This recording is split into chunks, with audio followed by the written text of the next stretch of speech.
പിയിൽ pain medicine O പിയിൽ ഏറ്റവും കൂടുതൽ വരുന്ന രണ്ടാമത്തെ ഒരു പെയിൻ ഏരിയ ആണ് ഷോൾഡർ അല്ലെങ്കിൽ കഴുത്ത് റിലേറ്റഡ് ആയിട്ടുള്ള ഏരിയ എന്ന് പറയുന്നത്. ഏറ്റവും കൂടുതൽ വരുന്ന ഡിസ്ക് അല്ലെങ്കിൽ മുട്ടിൻ്റെ കാര്യങ്ങളാണ്. പക്ഷേ രണ്ടാമത്തെ അല്ലെങ്കിൽ മൂന്നാമത്തെ സ്ഥാനമാണ് ഷോൾഡർ അല്ലെങ്കിൽ കഴുത്തിൻ്റെ വേദന എന്ന് പറയുന്നത്. പല കാരണങ്ങളും ഉണ്ടാവാം. മിക്ക ആളുകളുടെ ഹിസ്റ്ററി കേൾക്കുമ്പോൾ പടക്കം ചെന്ന കാരണങ്ങൾ മുതൽ ഇപ്പം അടുത്തുണ്ടായ വേദന വരെ വരാം. ഇത്രയും വേദനകൾ അല്ലെങ്കിൽ അത് എന്തുകൊണ്ടാണെന്ന് കണ്ടുപിടിക്കാതിരിക്കാനും അല്ലെങ്കിൽ എന്തുകൊണ്ടാണ് മിസ്സായി പോകുന്നത്, എന്തുകൊണ്ടാണ് വേദന മാറാത്തതിന് പല കാരണങ്ങളുണ്ട്. കാരണം ഷോൾഡർ എന്ന് പറഞ്ഞാൽ ആളുകൾ അല്ലെങ്കിൽ ജനറലായിട്ടുള്ളൊരു കൺസെപ്റ്റ് എന്താണെന്ന് വെച്ചാൽ മൊത്തം ഷോൾഡറിൻ്റെ വേദന എന്നാണ്. ഇങ്ങോട്ട് ഇറങ്ങുന്ന വേദന, ഈ ഏരിയയിലുള്ള വേദന, ഇങ്ങോട്ടുള്ള വേദന എല്ലാം ഷോൾഡറിൻ്റെ വേദനയാണെന്ന്. പക്ഷേ അങ്ങനെ ആയിരിക്കണമെന്നില്ല. സാധാരണ ഈ ഷോൾഡർ എന്നൊരു ഒറ്റൊരു ഏരിയ ആയിട്ട് എടുക്കാം. നമ്മുടെ ഈ കഴുത്തിൻ്റെ നട്ടിൽ സെർവിക്കൽ സ്പൈനിന്ന് കയ്യിലോട്ടുള്ള ഞരമ്പുകൾ പോകുന്ന അല്ലെങ്കിൽ നെർവ്സ് പോകുന്ന ഒരു ഏരിയ, അതിന് സെർവിക്കൽ റാഡിക്കുലോപതി പെയിൻ എന്ന് പറയുന്നത്. അത് ചിലവർക്ക് കഴുത്തിന് നല്ല വേദന ഉണ്ടാവും കുറേ കാലം, എന്നിട്ട് അതിങ്ങനെ മെല്ലെ ഷോൾഡറിലോട്ട് ഇറങ്ങും, പിന്നെ കയ്യിലോട്ട് ഇറങ്ങും. അതിനാണ് സെർവിക്കൽ റാഡിക്കുലോപതി പെയിൻ എന്ന് പറയുന്നത്. അതൊന്ന് ഏറ്റവും കോമൺ ആയിട്ട് കാണുന്നൊരു വേദന. രണ്ടാമത്തെ ഷോൾഡർ ജോയിൻ്റ് അല്ലെങ്കിൽ ഷോൾഡർ ടെൻഡൻസ്, ഒരു മസിൽ ഇൻവോൾവ്മെൻറ്റ്. ഇതിന് പല കാരണങ്ങളും ഉണ്ടാവാം.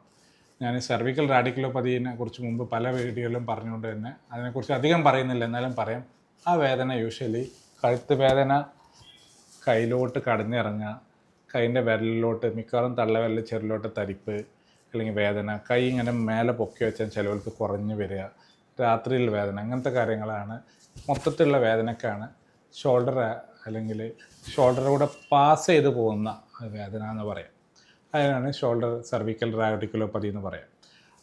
രണ്ടാമത്തെ കോമൺ ആയിട്ടുള്ള കാരണം ഷോൾഡറായിട്ട് റിലേറ്റഡ് ആയിട്ടുള്ളതാണ്. ഷോൾഡർ എന്ന് വെച്ചാൽ ഒരു വലിയ ജോയിൻ്റാണ്, നമ്മളെ കൈ പൊക്കാനും ഇതിനൊക്കെ ഹെൽപ്പ് ചെയ്യുന്ന ജോയിൻ്റാണ്. അപ്പോൾ തന്നെ അതിന് ഷോൾഡർ പെയിൻ സിൻഡ്രോം എന്ന് പറയാം. സിൻഡ്രോം എന്ന് വെച്ചാൽ കുറേ കാര്യങ്ങൾ ഇൻക്ലൂഡ് ആയിട്ടുള്ള, എല്ല് മാത്രമല്ല, മസിൽ, ടെൻഡൻസ്, ഫേഷ്യ, ബേഴ്സുകൾ, ഇതെല്ലാം ഇൻക്ലൂഡ് ആയിട്ടുള്ള പെയിനാണ് സിൻഡ്രോം എന്ന് പറയുന്നത്. കോമൺ ആയിട്ടുള്ള കാര്യങ്ങൾ നമ്മൾ ആളുകളോട് ചോദിക്കുമ്പോൾ പറയും എത്ര ആയി തുടങ്ങിയിട്ടെന്ന് പറയും. കുറച്ചായി തുടങ്ങിയിട്ട് എന്തെങ്കിലും പറ്റിയിരുന്നോ ചോദിക്കുമ്പോൾ വീണിരുന്നോ അല്ലെങ്കിൽ പരിക്ക് പറ്റിയിരുന്നോ എന്നൊക്കെ പറയും. ചിലവർക്കൊന്നും പറ്റിയിട്ടുണ്ടാവില്ല, ചിലവർക്ക് താനെ വേദന ഉണ്ടാവും, ചിലർക്ക് ഇവിടെ മാത്രം കടച്ചിലുണ്ടാവും, ചിലവർക്ക് രാത്രി ഉറങ്ങാൻ പറ്റില്ല, ചിലവർക്ക് രാത്രി അങ്ങോട്ട് തിരിഞ്ഞ് കിടക്കാൻ പറ്റില്ല, ചിലവർക്ക് എപ്പോഴും വേദന, ചിലവർക്ക് എപ്പോഴെങ്കിലും വേദന ഉള്ളൂ, ചിലവർക്ക് ചെറുപ്പക്കാരായ ആളുകൾക്ക് ജോലി ചെയ്യുമ്പോൾ വേദന, ബാക്കിലോട്ട് വേദന, ഷോൾഡറിൻ്റെ ഈ ബാക്ക് താഴോട്ട് ഇറങ്ങുക. അങ്ങനെ പല രീതിയിലുമാണ് ഇത് പ്രസൻറ്റ് ചെയ്യാൻ. ഇതിന് ഏറ്റവും വലിയ ഈ ക്ലിനിഷ്യന്മാർക്ക് ഉണ്ടാകുന്ന കൺഫ്യൂഷൻ എന്ന് വെച്ചാൽ ഇത് എവിടെ നിന്നാണ് പെയിൻ ജനറേറ്റ് ചെയ്യുന്നത്. പെയിൻ ജനറേറ്റർ എന്ന് വെച്ചാൽ വേദന ഉണ്ടാക്കുന്ന ഏരിയ ഏതാണെന്ന് കണ്ടുപിടിക്കുന്ന ടാസ്ക്കാണ്. അത് യൂഷ്വലി നമുക്ക് എല്ലാ പേഷ്യൻറ്റിനോട് വേദന വരുമ്പോൾ തന്നെ MRI എടുക്കാനൊന്നും പറയാൻ പറ്റില്ല, അൺലെസ് അത് നല്ല ഇൻഡിക്കേഷൻ ഉണ്ടാകുന്ന വേദന നമ്മൾ കോസ്റ്റ്ലി ആയിട്ടുള്ള സ്കാനിങ് എന്ന് പറയുന്നത് ശരിയല്ല. അപ്പോൾ അതിൻ്റെ എക്സാമിൻ ചെയ്ത് നോക്കും, ഹിസ്റ്ററി എടുക്കുക എന്നുള്ളതാണ്. എന്തായാലും മിക്ക പേഷ്യൻറ്റിന് വരുന്നൊരു എക്സ്റേ കൊണ്ടായിരിക്കും, ഷോൾഡറിൻ്റെ എക്സ്റേ കൊണ്ടായിരിക്കും. പഴയെന്ന് മുമ്പ് എടുത്താവും, റീസെൻ്റ്ലി എടുത്താവും. അതിലവർ നോക്കുന്നത് എല്ലിന് എന്തെങ്കിലും കുഴപ്പമുണ്ടോ എന്നാണ് കാര്യമായിട്ട് നമ്മൾ എക്സ്റേയിൽ കാണുന്നുള്ളൂ. പക്ഷേ ഒരു 99% ആളുകൾക്കും എല്ലിനൊന്നും കുഴപ്പമുണ്ടാവില്ല. കാരണം സാധാരണ രീതിയിൽ എല്ലിന് പൊട്ടൽ അല്ലെങ്കിൽ ഫ്രാക്ചർ അല്ലെങ്കിൽ എന്തെങ്കിലും ഇഷ്യൂ, നല്ല തേയ്മാനം എന്തെങ്കിലും ഉണ്ടെങ്കിൽ അത് നല്ല അക്യൂട്ടായിട്ടുള്ള വേദന, അല്ലെങ്കിൽ നല്ല വീക്ക്, അല്ലെങ്കിൽ നല്ല അസഹനീയമായിട്ടുള്ള വേദനകളും ഇഷ്യൂസൊക്കെ ഉണ്ടാവാറുണ്ട്. അതുകൊണ്ട് തന്നെ ഈ എക്സ്റേയിൽ കാര്യമായിട്ടൊന്നും കാണില്ല. പിന്നെ നമ്മൾ എക്സാമിൻ ചെയ്യുമ്പോൾ പേഷ്യൻ്റെ റേഞ്ച് ഓഫ് മൂവ്മെൻറ്റ്സ്, പേഷ്യൻ്റ് എന്തൊക്കെ റേഞ്ച് ഓഫ് മൂവ്മെൻറ്റ്സ്, എങ്ങോട്ടൊക്കെ മൂവ് ചെയ്യാൻ പറ്റും, ഏതൊക്കെ റേഞ്ച്, എത്ര റേഞ്ച് കിട്ടുന്നുണ്ട്, ഓരോ 90 ഡിഗ്രി, 180 ഡിഗ്രി, 120 ഡിഗ്രി. ചില പേഷ്യൻ്റ് ഇനീഷ്യൽ അബ്ഡക്ഷൻ, ആദ്യം കുറച്ച് കൈ പൊക്കാൻ പറ്റും, പിന്നെ പൊക്കാൻ പറ്റുന്നില്ല. ചില പേഷ്യൻറ്റിന് കുറച്ച് കൈ പൊക്കാൻ ബുദ്ധിമുട്ടുണ്ട്, അതിൻ്റെ ശേഷം നല്ലോണം പറ്റും. ഇങ്ങനെ ഒത്തിരി കാര്യങ്ങൾ പറയും. ഇതിൻ്റെയൊക്കെ അർത്ഥം എന്താ വെച്ചാൽ പല സിംപ്റ്റംസ്, അതായത് ജോയിൻറ്റിൻ്റെ പെയിന് മാത്രമല്ല, അവിടെയുള്ള ഫേഷ്യ ടെൻഡൻസിനെല്ലാം നീര് കെട്ടുക അല്ലെങ്കിൽ ഡാമേജ് ഉണ്ടാവുക. ഇത് 3 കാര്യങ്ങളായിട്ടാണ് കൂടുതൽ വരിക. ഒന്ന് ഇൻഫ്ലമേഷൻ എന്നാൽ നീര് കെട്ടുക. നീര് കെട്ടാൻ പ്രത്യേകിച്ച് കാരണമൊന്നും വേണ്ട. പ്രത്യേകിച്ചും നമ്മുടെ ഷുഗർ ഉള്ളവർക്ക്, നല്ല ഷുഗർ കുറേ കാലമായിട്ട് കൂടി നിൽക്കുന്നവർക്ക്, ഇങ്ങനത്തെ ആളുകളൊക്കെ ഫ്രോസൺ ഷോൾഡർ എന്നൊക്കെ പറയും. ഫ്രോസൺ ഷോൾഡർ എന്നാൽ ഷോൾഡറിൻ്റെ ഐസാവുക എന്നൊക്കെ പറയും. അതിൻ്റെ ഉള്ളിലുള്ള ക്യാപ്സ്യൂൾ പുതിയ പല തിയറീസും വരുന്നുണ്ട്, അത് ഇതുകൊണ്ടാണെന്നൊക്കെ പറഞ്ഞിട്ട്. പക്ഷേ അതിൻ്റെ ഒരു പത്തോളജി എന്ന് വെച്ചാൽ അത് ഷോൾഡറിൻ്റെ ജോയിൻ്റ് ടൈറ്റ് ആവുക എന്നുള്ളതാണ്. എൻ്റെ പുതിയ പേര്, എൻ്റെ ഒരു മെഡിക്കൽ ടൈമാണ് അഡ്ഹസീവ് ക്യാപ്സുലൈറ്റിസ്. അഡ്ഹസീവ് എന്ന് പറഞ്ഞാൽ നമ്മൾ ഒട്ടിപ്പിടിച്ചിരിക്കുക, അതിൻ്റെ ക്യാപ്സ്യൂൾ ഇങ്ങനെ ഒട്ടിപ്പിടിച്ചിരിക്കുക, അതിനാണ് അഡ്ഹസീവ് ക്യാപ്സുലൈറ്റിസ് എന്ന് പറയുന്നത്. അപ്പോൾ ഇതൊക്കെ ഒരു ഇൻഫ്ലമേഷൻ കൊണ്ടാണ്. അതേപോലെയുള്ള വേറെ ഇൻഫ്ലമേഷൻ അവിടെയുള്ള ടെൻഡിനൈറ്റീസ്, നമ്മുടെ ഈ ഷോൾഡർ ആയിട്ടുള്ള റൊട്ടേറ്റർ കഫ് പറഞ്ഞുള്ളൊരു കുറച്ച് വള്ളികളുണ്ട്, ഇങ്ങനെ പിടിച്ചു നിർത്തുന്നുണ്ട് ഷോൾഡർ നമ്മളെ കയ്യിനെ. അതിന് നീർക്കെട്ട്, അതിന് ടെൻഡിനൈറ്റിസ്, ടെൻഡിനോപ്പതി, കുറേ കാലം അതിന് ഡാമേജ് ആകുമ്പോൾ അതിൻ്റെ ആ ടെൻഡൻസിനൊക്കെ അതിനൊരു പതുക്കം, അതിൻ്റെ ഒരു ഡാമേജ്, അതിൻ്റെ കൊളാജൻ, അതിൻ്റെ കവറുകളൊക്കെ ഡാമേജ് ആകുന്ന ടെൻഡിനോപ്പതി എന്നൊക്കെ പറയും. ഇതൊക്കെ ഇൻഫ്ലമേഷൻ, അതായത് നീർക്കെട്ടായിട്ട് ബന്ധപ്പെട്ടുള്ള വേദനയാണ്. ഈ വേദനകൾക്കൊരു പ്രത്യേകതയുണ്ട്. സാധാരണ രീതിയിൽ നമ്മളെ ഷോൾഡർ ജോയിൻ്റ് റെസ്ട്രിക്ഷനായിട്ട് ബന്ധപ്പെട്ടിരിക്കും. അതായത് നമുക്ക് കൈ പൊക്കാൻ വേദന, വേദനയും ബലക്കമ്മിയും വ്യത്യാസമുണ്ട്. നമുക്ക് പൊക്കുമ്പോൾ ഭയങ്കര വേദന, പക്ഷേ നമുക്ക് ചിലർക്ക് ഇങ്ങനെ ഒരു ബലക്കമ്മി, ഒരു പവർ കിട്ടാത്ത പോലെ തോന്നും, വേദന അത്ര ഉണ്ടാകത്തില്ല. ഇതൊക്കെ ഭയങ്കരമായിട്ട് ക്ലിനിക്കലി നമ്മൾ എലിസിറ്റ് ചെയ്യണം. അപ്പോൾ ഞാൻ പറഞ്ഞു വരുന്നത്, നമ്മുടെ വേദന ഉണ്ടാക്കുന്ന 3 പ്രധാന കാരണം. ഒന്ന് ഇൻഫ്ലമേഷൻ, നീർക്കെട്ട്, ഇതിൻ്റെ ഉള്ളിൽ എന്തോ നീർക്കെട്ടുണ്ട്. അവിടെയുള്ള നീർക്കെട്ട് പക്ഷേ എന്തെങ്കിലും ടെൻഡൻസിന് അല്ലെങ്കിൽ ഫേഷ്യകൾക്കുള്ള ഡാമേജ് കൊണ്ടുള്ള നീർക്കെട്ടാവും. ബേഴ്സൈറ്റീസ്, ടെൻഡിനൈറ്റീസ് എന്നൊക്കെ പറയും. ഈവൻ ആർത്രൈറ്റീസ്, നമ്മളെ ഈ മുട്ടിന് തേയ്മാനം വരുന്ന പോലെ തന്നെ നമ്മുടെ ഫിമറൽ ഹെഡിനെല്ലാം ഓസ്റ്റിയോ ആർത്രൈറ്റീസ് വരാം. അതുകൊണ്ട് അങ്ങനെയുള്ള ഐറ്റീസ്, അതായത് ഇൻഫ്ലമേഷൻ കൊണ്ടുള്ള. രണ്ടാമത്തേത് ഡീജനറേഷൻ എന്ന് വെച്ചാൽ തേയ്മാനം, അവിടെയുള്ള ഹെഡിന് തേയ്മാനം വരിക, അവിടെയുള്ള മസിലിന് ടെൻഡൻസിനെല്ലാം ടെൻഡിനോപ്പതി തേയ്മാനം വരിക. മൂന്നാമത്തെ ടിഷ്യൂ ഡാമേജ്, ഭയങ്കര കോമൺ ആയിട്ടുള്ള കാരണം. ടിഷ്യൂ ഡാമേജ് പറഞ്ഞാൽ എന്തെങ്കിലും പരിക്ക് പറ്റുകയെന്ന് പറയും. ഇങ്ങനത്തെ ആളുകൾക്ക്, മിക്ക ആളുകൾക്കും എന്തെങ്കിലും ഹിസ്റ്ററി ഉണ്ടാവും, മുമ്പ് എപ്പോഴും വീണിട്ടുണ്ടാവും, അല്ലെങ്കിൽ ബൈക്ക് പിടിച്ചോ ചെരിഞ്ഞപ്പോൾ പിടിച്ചു, അല്ലെങ്കിൽ ബൈക്ക് വന്ന് ഷോൾഡറായിട്ട് വീണു, അല്ലെങ്കിൽ സ്ലിപ്പായിട്ട് വീണപ്പോൾ കൈ അടിച്ച് വീണു, അങ്ങനെയൊക്കെ പറയും. എക്സ്റേയിലൊന്നും കണ്ടോണമെന്നില്ല. അപ്പോൾ ഇങ്ങനെയുള്ള പല കാര്യങ്ങളും ഉണ്ട് ഷോൾഡർ വേദനകൾ വരാം. അപ്പോൾ ഇത് ഡിഫറൻഷ്യേറ്റ് ചെയ്യുക എന്നുള്ളതാണ് ഏറ്റവും ഇമ്പോർട്ടൻറ്റ്. മിക്ക ആളുകൾക്കും അത് ഡയഗ്നോസ് ചെയ്യാതെ പോകാറുണ്ട്. അല്ലെങ്കിൽ ചില ആളുകളുടെ MRI എടുക്കാൻ പറയും, അവരെടുക്കില്ല. ചില ആളുകൾ തേയ്മാനാണെന്ന് വിചാരിക്കും, ചില ആളുകൾ വള്ളിപ്പൊട്ട്. മിക്ക ആളുകൾക്കും വരുന്നത് നമുക്ക് ഈ ഡയഗ്നോസ് ചെയ്യാനുള്ള ഓരോ സിംറ്റംസാണ്, പേഷ്യൻറ്റിൻ്റെ സിംറ്റംസ് ആൻഡ് സൈൻ. ഇപ്പോൾ പേഷ്യൻറ്റിന് ഷുഗർ ഉണ്ട്, രാത്രി നല്ല കടച്ചിൽ, കൈ തീരെ മൂവ് ചെയ്യാൻ പറ്റുന്നില്ല, ഷർട്ട് ഇടാൻ പറ്റുന്നില്ല, എന്നാൽ കാര്യമായിട്ടുള്ള വീഴ്ച പരിക്കോ പറ്റിയിട്ടില്ല, അങ്ങോട്ട് തിരിഞ്ഞു കിടക്കാൻ പറ്റുന്നില്ല ആ സൈഡിലോട്ട്, വേദനയുള്ള സൈഡിലോട്ട്, അല്ലെങ്കിൽ മൂടി വരാൻ പറ്റുന്നില്ല, കൈ ബാക്കിലോട്ട് പോകുന്നു. ഇതൊക്കെയാണ് വെച്ചാൽ അഡ്ഹസീവ് ക്യാപ്സുലൈറ്റിൽ ഫ്രോസൺ ഷോൾഡറിൻ്റെ ഒരു സ്റ്റേജസ് ആണ്. അതിൻ്റെ ഓരോ സ്റ്റേജസ് ഉണ്ട്. ഇനീഷ്യൽ സ്റ്റേജസ് മുതൽ 3rd സ്റ്റേജ് വരെ പല സിംറ്റംസും ഉണ്ടാവും. അപ്പോൾ ഇതാണ് ഒന്ന് ഫ്രോസൺ ഷോൾഡറിൻ്റെ. രണ്ടാമത്തേന്ന് പറഞ്ഞാൽ റൊട്ടേറ്റർ കഫ് ഇഞ്ചറി, വളരെ കോമൺ ആയിട്ട് ചെറുപ്രായക്കാരിലാണെങ്കിൽ എന്തെങ്കിലും പരിക്ക് പറ്റിയിട്ടുണ്ടാവും, അല്ലെങ്കിൽ എന്തെങ്കിലും വീണിട്ടുണ്ടാവും. പ്രായമുള്ളവരിൽ കുറച്ച് ഒരു 60-50 വയസ്സ് കഴിഞ്ഞവർക്ക്, ചില ആളുകൾക്ക് ഡീജനറേറ്റീവ് ടിയർ എന്ന് പറയും. അതായത് പ്രായമുള്ളവർക്ക് നമ്മൾ മസിലും ടെൻഡൻസൊക്കെ വലിഞ്ഞ് പൊട്ടുക, അല്ലെങ്കിൽ അത് നമ്മൾ അറിയാതെ തന്നെ എപ്പോഴെങ്കിലും ഒരു വേദന പോലെ ഇവിടെ വരും, പിന്നെ അങ്ങനെ കൂടിക്കൊണ്ടിരിക്കും, പിന്നെ എപ്പോഴും അസ്വസ്ഥത, ഇങ്ങോട്ട് കടഞ്ഞിറങ്ങുക, ബാക്കിലോട്ട് കടഞ്ഞിറങ്ങുക. ഇങ്ങനെയുള്ളതാണ് ഈ റൊട്ടേറ്റർ കഫ് ടിയർ ടെൻഡിനോപ്പതി കൊണ്ടുള്ള വേദന.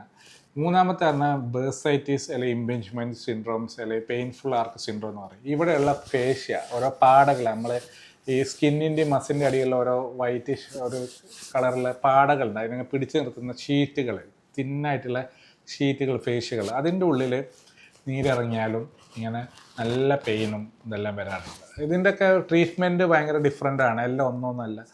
ട്രീറ്റ്മെൻറ്റ് യൂഷ്വലി നമ്മൾ വേദന വന്നാൽ വേദനയുടെ ഗുളിക, അല്ലെങ്കിൽ നീര് വരെയുള്ള ഗുളിക, എന്നാൽ പെയിൻ കില്ലർ, NSAIDs എല്ലാം കൊടുക്കും. അതിൻ്റെ കൂടെ തന്നെ കുറച്ച് എക്സസൈസുകളും ഫിസിയോതെറാപ്പിയും പറയും. ഒരു 90% ആളുകൾക്കും അതിന് നല്ല റിലീഫ് ഉണ്ടാവും. അൺലെസ് അത് നല്ല ടിയർ ഉണ്ട്, പാർഷ്യൽ ടിയർ ഉണ്ട്, അല്ല നമുക്ക് എക്സാമിൻ ചെയ്യുമ്പോൾ തന്നെ തോന്നുന്നു കൈയും തീരെ ബലമില്ല, അല്ലെങ്കിൽ തീരെ മൂവ് ചെയ്യുന്നില്ല, അങ്ങനെയൊക്കെയാണെങ്കിൽ നമ്മൾ പെട്ടെന്ന് തന്നെ MRI എടുക്കുന്നത് നല്ലതാണ്. എന്നാൽ ചില ആളുകൾക്ക് തന്നെ കുറച്ച് ദിവസം റിലീഫ് ഉണ്ടാകും, വീണ്ടും വേദന വരിക. അതിൻ്റെ അർത്ഥം എന്ന് വെച്ചാൽ വേദന ഇങ്ങോട്ട് കടഞ്ഞിറങ്ങുക. അതിൻ്റെ അർത്ഥം നമ്മുടെ എന്തെങ്കിലും ടിയർ, നമ്മൾ റൊട്ടേറ്റർ കഫിന് ടിയർ ഉണ്ട്. അപ്പോൾ അതിനങ്ങനത്തെ ആളുകൾക്ക് നമ്മൾ വീണ്ടും മെഡിസിൻ കൊടുക്കുന്നതിന് പകരം നമ്മൾ ചെയ്യാറെന്താ വെച്ചാൽ അവിടെ PRP അല്ലെങ്കിൽ സ്റ്റെം സെൽ ഇഞ്ചക്ഷൻസ് എല്ലാം സ്കാൻ വഴി കൊടുക്കുക. എന്നിട്ട് അതിൻ്റെ റീജനറേറ്റീവ്, അവിടെ റിപ്പയർ ചെയ്യാനുള്ള കാര്യങ്ങൾ നമ്മൾ ഹെൽപ്പ് ചെയ്യുക. അതിൻ്റെ ശേഷം നമ്മൾ ഫിസിയോതെറാപ്പിയൊക്കെ ചെയ്യുക എന്നുള്ളതാണ്. പിന്നെ ഉള്ളത്, പക്ഷേ ഈ വള്ളി ഫുള്ളായിട്ട് പൊട്ടിയിട്ടുണ്ട്, റൊട്ടേറ്റർ കഫ് നല്ല ഫുൾ തിക്നെസ് ടിയർ ഉണ്ട്, അത് ചുരുങ്ങി പോയിട്ട് അങ്ങനെയൊക്കെ ഉണ്ടെങ്കിൽ നിർബന്ധമായിട്ടും ഓർത്തോപെഡിക് ആർത്രോസ്കോപ്പി സർജന്മാരെ കണ്ടിട്ട് അത് സർജിക്കൽ റിപ്പയർ തന്നെ ചെയ്യണം. പക്ഷേ ഇത് ഈ ഫ്രോസൺ ഷോൾഡറിൻ്റെ കാര്യം പറയുകയാണെങ്കിൽ അത് യൂഷ്വലി ഒരു 80-90% ആളുകൾക്ക് അത് ഇനീഷ്യൽ സ്റ്റേജിൽ തന്നെ അതിന് നല്ല physical exercise activities range of movement correction sugar control എല്ലാം ചെയ്താൽ ഒരുപാട് മാറ്റം വരാറുണ്ട്. പക്ഷേ ചില ആളുകൾക്ക് റിക്കറൻസ് വരുന്നത് അങ്ങനത്തെ ആളുകൾക്ക് നമുക്ക് സ്കാൻ ചെയ്തിട്ട് എവിടെയാണ് ഷോൾഡർ ജോയിൻറ്റ് ടൈറ്റ് ആയിരിക്കുന്നത് അവിടെ നമുക്ക് അൾട്രാസൗണ്ട് ചെയ്തിട്ട് ഹൈഡ്രോ ഡിസെക്ഷൻ അല്ലെങ്കിൽ ഈവൻ PRP കാര്യങ്ങളെല്ലാം കൊടുക്കാൻ പറ്റും. ചിലപ്പോൾ 1-2 പ്രാവശ്യം റിപ്പീറ്റ് ചെയ്യേണ്ടി വരും ഓരോ മാസം ഇടവിട്ട്. പക്ഷെ അത് വളരെ സ്റ്റിക്കായാലും വളരെ തീരെ മൂവ് ചെയ്യാൻ പറ്റുന്നതിന് നമ്മൾ അത് ആർത്രോസ്കോപ്പി അല്ലെങ്കിൽ സർജിക്കൽ റിപ്പയർ തന്നെ ചെയ്യേണ്ടി വരും.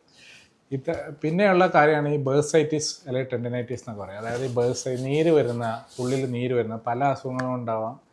വളരെ കോമൺ ആയിട്ടുള്ള ബേഴ്സൈറ്റിസ് മുതൽ ഈ മറ്റേ വാദസംബന്ധമായിട്ടുള്ള അസുഖം ഉണ്ടാകും. വളരെ റയറായിട്ട് ഈ ക്യാൻസർ അല്ലെങ്കിൽ മറ്റുള്ള മൾട്ടിപ്പിൾ മൈലോമ അങ്ങനത്തെയുള്ള അസുഖങ്ങളൊക്കെ വരെ ഇങ്ങനെ നീരായിട്ട് ഐസൊലേറ്റഡ് നീര് പോലെ കാണാറുണ്ട്. അപ്പോൾ അതിനൊക്കെ നമുക്ക് അത് നീര് വലിച്ചെടുക്കുക അല്ലെങ്കിൽ സ്കാൻ ചെയ്തിട്ട് നീര് വലിച്ചെടുക്കുക അല്ലെങ്കിൽ അവിടുന്ന് നീര് ഡിസപ്പിയർ ആയിട്ട് അവിടെ റിപ്പയർ ആകാനുള്ള മെഡിസിനെല്ലാം ഇഞ്ചെക്റ്റ് ചെയ്യാൻ പറ്റും. പല രീതിയിലുള്ള മെഡിസിൻ അതിനെക്കുറിച്ചെല്ലാം പിന്നെ ഡിസ്കസ് ചെയ്യാം. സോ ഇതാണ് ഈ 3 കാര്യങ്ങൾ. ഒന്ന് ഫ്രോസൺ ഷോൾഡർ, അതിൻ്റെ മസിലുകൾക്ക് വള്ളികൾക്കും പറ്റുന്ന ഡാമേജുകൾ, പിന്നെ അതിൻ്റെ ഉള്ളിൽ വരുന്ന നീർക്കെട്ടുകൾ. 4-മത്തെ ഏറ്റവും കോമൺ ആയിട്ടുള്ള കണ്ടാണ് ഇത് മൊത്തത്തിൽ ചേർന്നിട്ട് മയോഫേഷ്യൽ പെയിൻ സിൻഡ്രോം. നമ്മൾ ഏറ്റവും വലിയ മസിൽ ട്രപ്പീസിയസ് വരുന്നത് ഷോൾഡറിലോട്ട് ബാക്കിലോട്ട് കഴുത്തിലോട്ടൊക്കെ വരുന്നത്. ചില ആളുകൾക്കാണ് ഭയങ്കര അസഹ്യമായിട്ടുള്ള വേദന, പ്രത്യേകം ചെറുപ്രായക്കാരിൽ ചെറിയൊരു മസിൽ ഇഞ്ചറി ഉണ്ടാവും അല്ലെങ്കിൽ ടെൻഡൻ ഇഞ്ചറി ഉണ്ടാവും. അതിൻ്റെ ശേഷം ഈ മസിൽ ഫുള്ള് ടൈറ്റായിരിക്കുക, ഹെഡ് ഏക്ക് വരെ, ഇവിടെ നിൽക്കുമ്പോൾ ഇങ്ങോട്ട് വേദന, ഇവിടെ നിൽക്കുമ്പോൾ ബാക്കിലോട്ട് വേദന. അതേപോലെ തന്നെ ഈ ടെൻഡൻ റിപ്പയർ ടിയർ അല്ലെങ്കിൽ പൊട്ടിയിട്ടുണ്ടെങ്കിൽ അത് അതിൻ്റെ ഉള്ളിൽ നീരിറങ്ങിയിട്ട് ഫ്രോസൺ ഷോൾഡർ പോലെ തീരെ പൊക്കാൻ പറ്റും. ഇങ്ങനത്തെ മൊത്തത്തിൽ സിൻഡ്രോം പോലെ, അതായത് ആ സൈഡ് മൊത്തം വേദന ഇളക്കാൻ ബുദ്ധിമുട്ട്, അങ്ങനത്തെ ആളുകൾക്ക് നമ്മളൊരു കമ്പൈൻഡ് ആയിട്ടുള്ള സ്ട്രാറ്റജിക് ആയിട്ടുള്ള ട്രീറ്റ്മെൻറ്റ് ഓപ്ഷൻസ് കൊടുക്കുന്നുണ്ട്. ആദ്യം നമ്മളെ മസിൽ കാര്യങ്ങൾ നമ്മൾ ടോപ്പ് ടു ബോട്ടം മേലെ താഴോട്ട് വരിക എന്നുള്ള ഇതാണ് നമ്മൾ ചെയ്യാറ്. ആ മേലെയുള്ള മസിലുകളൊക്കെ ഒന്ന് ലൂസാക്കി എടുക്കുക. അതിന് ട്രിഗർ പോയിൻ്റ്, അതായത് ടോട്ട് പോയിൻറ്റ്സ് എല്ലാം നമ്മൾ സ്കാൻ ചെയ്ത് കണ്ടുപിടിച്ചിട്ട് അവിടെയെല്ലാം അൾട്രാസൗണ്ട് ഡ്രൈ നീലിംഗ് ചെയ്യുക, അല്ലെങ്കിൽ അവിടെയുള്ള ഫേഷ്യൽ പെയിൻ ബ്ലോക്ക് കൊടുത്തിട്ട് അവിടെയുള്ള മസിലൊക്കെ ഒന്ന് ലൂസാക്കി എടുക്കുക, PRP ചെയ്യുക. അതിൻ്റെ കൂടെ തന്നെ ഇവിടെയുള്ള നീര് അതിൻ്റെ ഏരിയയിലെല്ലാം നമുക്ക് PRP അല്ലെങ്കിൽ ഇഞ്ചക്ഷൻസ് കൊടുക്കാം. അങ്ങനെ ഓരോ സ്റ്റെപ്പ് ആയിട്ട് അതിൻ്റെ കൂടെ തന്നെ ഫിസിയോതെറാപ്പി ചെയ്തിട്ട് മെഡിസിൻ എടുത്തിട്ട് അങ്ങനെ മെല്ലെ മെല്ലെ സ്റ്റെപ്പ് ആയിട്ടാണ് നമ്മളിത് ചെയ്യുക. കാരണം മിക്ക ആളുകൾക്കും ഈ ഷോൾഡർ പെയിൻ കുറേ കാലമായിട്ട്, പ്രത്യേകിച്ച് സ്ത്രീകളിൽ തന്നെ ഒരു സൈക്കോളജിക്കലായിട്ടും മിക്ക പേഷ്യൻസും വരാറുണ്ട്. അത് കൂടുതൽ വന്നിട്ട് അവർക്ക് ആൾറെഡി ഡിസ്ക് പെയിൻ ഉണ്ടാവും, പിന്നെ ഷോൾഡർ പെയിൻ വരും, പിന്നെ തലവേദന വരും, പിന്നെ ഒരു ഈ സൈഡിൽ നിന്ന് മറ്റേ സൈഡിലോട്ട് വേദന വരും. അങ്ങനെ ഒരു ഫൈബ്രോമാൾജിയ അല്ലെങ്കിൽ ക്രോണിക് വൈഡ് സ്പ്രെഡ് പെയിൻ എന്നാണ് അതിൻ്റെ ടൈം പറയുക. അതായത് ക്രോണിക്കായിട്ട് പഴക്കം ചെന്ന് മൊത്തത്തിൽ വരുന്ന വേദന ആയിട്ട് മാറും. കാരണം ഈ മസിലൊക്കെ എന്ന് പറഞ്ഞാൽ ഈ മസിലിന് വരുന്ന ഈ ടോട്ട് ബാൻഡ്, ഈ കെട്ടുകൾ, മയോഫേഷ്യൽ പെയിൻ സിൻഡ്രോം പറഞ്ഞാൽ അവിടെ എപ്പോഴും ഇൻഫ്ലമേഷൻ, നീർക്കെട്ടൊക്കെ ഇങ്ങനെ ഉണ്ടാകുന്നതാണ്. അത് ചില ആളുകൾക്ക് ഇവിടെ ഇങ്ങനെ വീക്കം കൂടുക, ഇവിടെ ഇങ്ങനെ തടിച്ച് നിൽക്കുന്ന പോലെ തോന്നുക, അവിടെ എപ്പോഴും നീര് വരിക, അങ്ങനത്തെ കാര്യങ്ങളൊക്കെ പറയും. ഇതൊക്കെ ഒരു മയോഫേഷ്യൽ പെയിൻ സിൻഡ്രോം. ചിലപ്പോൾ അതിനോട് അനുബന്ധിച്ചുള്ള ഡിസ്കിൻ്റെ പ്രശ്നമെല്ലാം ഉണ്ടാകും. അതിന് ഈ ഞരമ്പ് പോകുന്ന ഭാഗത്ത് അല്ലെങ്കിൽ മസിലിൻ്റെ ഉള്ളിലെല്ലാം നീർക്കെട്ട് ഉണ്ടായാൽ അവിടെ എപ്പോഴും നീര് വരിക, അവിടെ അസ്വസ്ഥ ഉണ്ടാകുക, അവിടുന്ന് അങ്ങോട്ടും ഇങ്ങോട്ടും തലയിലോട്ടും തലവേദന ആയിട്ടും വേദന വരുന്നൊരു സിൻഡ്രോമാണ് മയോഫേഷ്യൽ പെയിൻ സിൻഡ്രോം. മസിലിൻ്റെ പാളി, അതിൻ്റെ പാട, ഇതിന് വരുന്ന നീർക്കെട്ടുകൊണ്ട് വരുന്ന ഒരു അസുഖമാണത്. അത് അസുഖം എന്ന് പറയാൻ പറ്റില്ല. അത് അവിടെ വരുന്ന ഒരു സ്ട്രെസ്സ്, അത് കുറേ നേരം ഇരിക്കുന്നതുകൊണ്ട് വരാം, മുമ്പ് പരിക്കുന്നതുകൊണ്ട് പറ്റിയോണ്ട് വരാം. അങ്ങനെ മൊത്തത്തിൽ വരുന്ന സ്ട്രെസ് കൊണ്ട് വരുന്നതാണ് മയോഫേഷ്യൽ പെയിൻസ്. അപ്പോൾ അത് ആ പോയിൻ്റ് അവിടെ നിൽക്കുമ്പോൾ തന്നെ ചിലവരിങ്ങ് ചാടും, ഇവിടെ നല്ല വേദന, ഇവിടെ നല്ല വേദന എന്നൊക്കെ പറയും.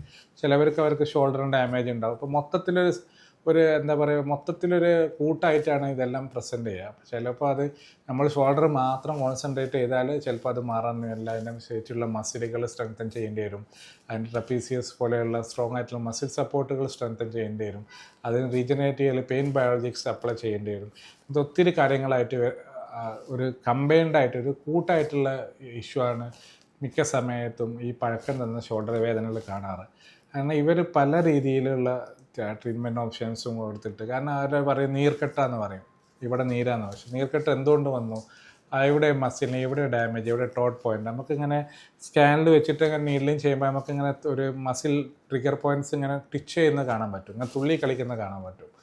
അങ്ങനെ ആ പോയിന്റുകളൊക്കെ റിലീസ് ചെയ്തെടുക്കുക. അതിനോട് കൂടെ തന്നെ ഫിസിക്കൽ തെറാപ്പി, ജോയിൻറ്റും ഇമ്മൊബിലൈസേഷനൊക്കെ ചെയ്തിട്ട് കാര്യങ്ങൾ ചെയ്യുക. അങ്ങനെ ചെയ്യുമ്പോഴാണ്, ഇങ്ങനെ സ്റ്റെപ്പായിട്ട് ചെയ്യുമ്പോഴാണ് നമുക്ക് ഷോൾഡറിലുള്ള മൊത്തത്തിലുള്ള വേദന നമുക്ക് ട്രീറ്റ് ചെയ്യാം. മിക്ക ആളുകളും ചെയ്യുന്നതെന്ന് വെച്ചാൽ സഫർ ചെയ്യുന്നത് ബുദ്ധിമുട്ടെന്താ വെച്ചാൽ അതിൻ്റെ പെയിൻ ജനറേറ്ററിൻ്റെ കാരണം കണ്ടുപിടിക്കുന്നില്ല എന്നുള്ളൂ. നമ്മൾ ചില ആളുകൾക്ക് ഷോൾഡറിലൊരു ഇഞ്ചറി ഉണ്ടാവും, അതൊരു 20% 30% പെയിൻ ഉണ്ടാക്കും. ഈ മയോഫേഷ്യൽ പെയിൻ 50% പെയിൻ ഉണ്ടാക്കും. പിന്നെ ബാക്കിയുള്ള വേറെ ഇഷ്യൂസ് വേറെ വേദന ഉണ്ടാക്കും.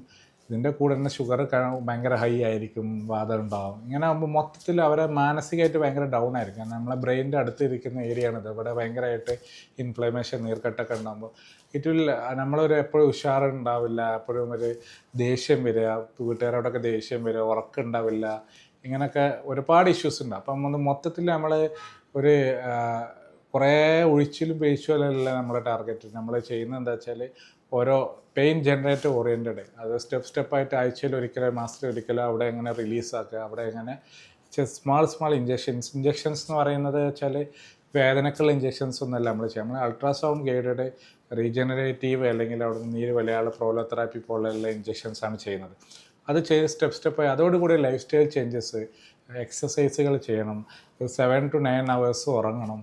അതേപോലെ തന്നെ നമ്മുടെ ഫുഡ് ഡയറ്റുള്ള കൺട്രോൾ ചെയ്യുക, ആൻറ്റി ഇൻഫ്ലമേറ്ററി ഡയറ്റ് നല്ല ഹെൽത്തി ആയിട്ടുള്ള കഴിക്കണം. കാരണം ഇതൊക്കെ പറഞ്ഞാൽ മസിൽ ഫേഷ്യ ടെൻഡൻസ് എന്നൊക്കെ പറഞ്ഞാൽ ഇതൊന്നും നമുക്ക് കൂടുതൽ ഓപ്ഷൻസ് ഇല്ല. നമുക്ക് അവിടെ കുറേ റിപ്പയർ ചെയ്യുക, സർജറി ചെയ്യാമെന്നല്ല. അവിടെയുള്ള ഹെൽപ്പ് ചെയ്യുന്നത് ബോഡിയിലുള്ള മൊത്തം ഒരു യൂണിറ്റാണ്. നമ്മുടെ ശരീരം അത് റിപ്പയർ ചെയ്യാമെന്ന് മാക്സിമം നോക്കുന്നുണ്ട്, അതിനെ സപ്പോർട്ട് ചെയ്യുക എന്നുള്ളതാണ് നമ്മളത്. അത് ലൈഫ് സ്റ്റൈൽ ചേഞ്ചസ് കൂടെ ചെയ്യുക. എന്നാൽ മാത്രമേ ഈ ഷോൾഡർ പെയിൻ സിൻഡ്രോം മൊത്തത്തിലുള്ള ഡാമേജുകളൊക്കെ റിലീഫ് ഉണ്ടാവുള്ളൂ. ഭയങ്കര കോമൺ ആയിട്ടും ഭയങ്കര റെസിസ്റ്റൻ്റ് ആയിട്ടും മിക്ക ആളുകൾക്ക് വീണ്ടും വരുന്നൊരു കംപ്ലൈൻ്റ് ആണിത്. കാരണം അതിൻ്റെ പ്രോപ്പർ ട്രീറ്റ്മെൻറ്റ് ഓപ്ഷൻസ് അവർ അഡ്വക്കേറ്റ് ചെയ്യാത്തതുകൊണ്ടുള്ളൊരു പ്രശ്നമാണ്. ഷോൾഡർ പെയിൻ സിൻഡ്രോം എന്ന് പറഞ്ഞാൽ നമുക്ക് റൂൾ ഔട്ട് ചെയ്യണം, നീർക്കെട്ടാണോ, തേയ്മാനമാണോ, ഡാമേജ് ആണോ, അതിന് ഓരോന്നിനും ഡിഫറെൻറ്റ് ട്രീറ്റ്മെൻറ്റാണ്. പെയിൻ കില്ലേഴ്സ് കൂടുതൽ കാലം കഴിക്കാൻ പാടില്ല. ഫിസിയോതെറാപ്പി ചെയ്യണം, അതിന് ആപ്റ്റായിട്ടുള്ള ഫിസിയോതെറാപ്പിയാണ് നോക്കണം. ചിലപ്പോൾ അതിൻ്റെ മസിൽ ടിയർ കുറച്ച് 30% പൊട്ടിയിട്ടുണ്ടാവും, നല്ല എന്തെങ്കിലും ഒരു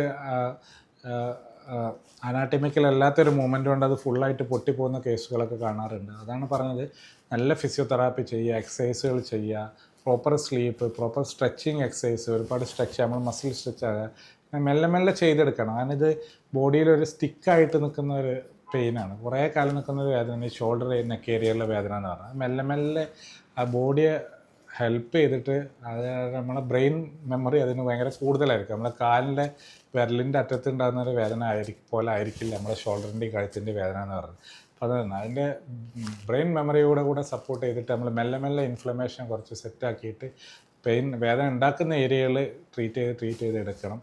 ഇത്രയാണ് ഷോൾഡർ വേദനകളെ കുറിച്ച് പറയാനുള്ളത്.